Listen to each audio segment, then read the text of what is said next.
Tapos na nga tayo sa administrative at supervisoral era natin.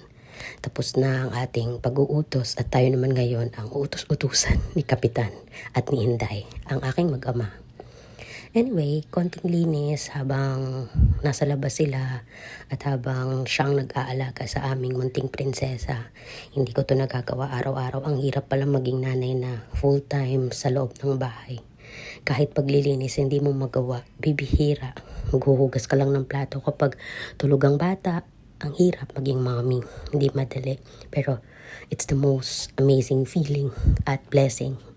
Kasi hindi naman lahat nabibigyan ng pagkakataong maging nanay. Even ako, 10 years kong hinintay na magkaroon ako ng anak ng sariling akin.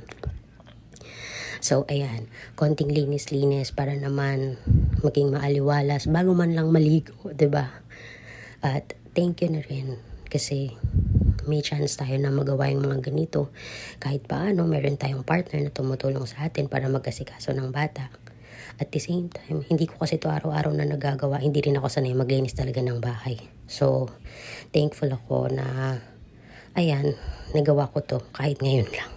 Hindi ko na alam kung kailan pa ito masusundan. So, thank you sa aking supportive na kapitan, ang aking asawa. And by the way, hindi tayo nakatungtong lang na parang langaw sa kung saan. Dahil tayo ay may trabaho noon at huminto lang dahil kailangan natin mag-focus bilang nanay at bilang asawa. At dahil dyan, ayokong makakarinig ng nakatungtong lang sa kano, sa Amerikano, sa foreigner, sa AFAM.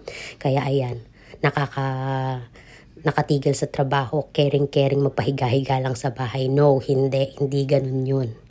Hindi ako tumigil magtrabaho dahil nakasandal lang ako. Tumigil ako kasi kailangan ko para sa kanilang dalawa. At siya na rin naman ang nagpatigil sa akin sa pagtatrabaho. Kaya tumigil tayo sa trabaho, pero dito tayo sa bahay, maraming tatrabahuin. So, anyway, masaya pa rin naman kasi araw-araw ko silang kasama. Kahit mahirap. Lalong-lalo na kapag yung bata or our baby nagtatantrums. Thank you. Yun lang.